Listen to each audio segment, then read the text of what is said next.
এই কাজের মেয়ে, আলিফ স্যারের ফ্ল্যাট কোনটা?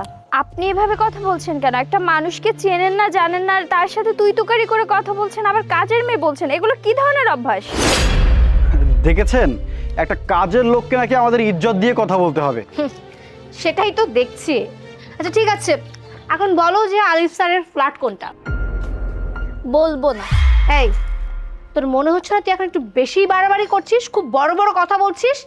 ভালোই ভালোই বলছি যে বল যে আলিফ স্যারের ফ্ল্যাট কোনটা। আমি তো আপনাকে একবার বলছি যে আমি বলবো না।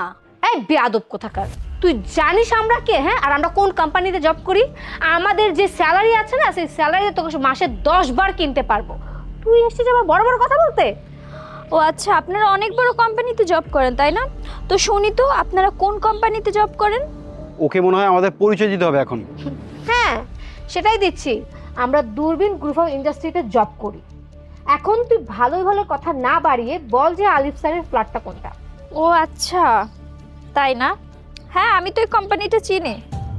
দেখেছেন, ও নাকি আবার দূরবীন গ্রুপ অফ ইন্ডাস্ট্রিও চেনে। বাহ, তাহলে তো ভালোই চিনিস। তো যা, এবার একটু ডেকে নিয়ে আয়।